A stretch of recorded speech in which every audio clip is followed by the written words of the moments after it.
شروع اللہ کے بابرکت نام سے جو بڑا مہربان نہایت رحم والا ہے۔ ایک جہاز پر پاس بیٹھی با حجاب لڑکی سے ایک لبرل خیالات کا حامل شخص بولا، آئیں کیوں نہ کچھ بات چیت کر لیں، سنا اس طرح سفر بآسانی کٹ جاتا ہے۔ لڑکی نے کتاب سے نظر اٹھا کر اس کی طرف دیکھا اور کہا، ضرور، مگر آپ کس موضوع پر بات کرنا چاہیں گے؟ اس شخص نے کہا، ہم بات کر سکتے ہیں کہ اسلام عورت کو پردے میں کیوں قید کرتا ہے، یا اسلام عورت کو مرد کے جتنا وراثت کا حقدار کیوں نہیں مانتا؟ لڑکی نے دلچسپی سے کہا، ضرور، لیکن پہلے آپ میرے ایک سوال کا جواب دیجیے۔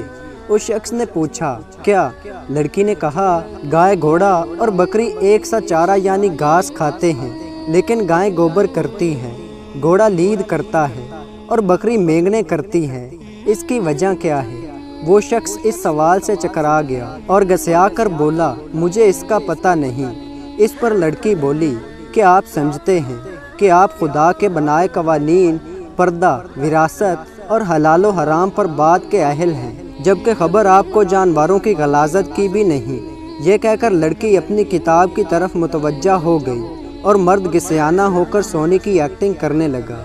بس یہی حال ہماری قوم کا بھی، ہمیں اپنے گھر کی خبر تک نہیں ہوتی، لیکن ہم دانشور اور سیاست دان بن کر دنیا کے ہر ایشو میں ٹانگ اڑانا فرض سمجھتے ہیں۔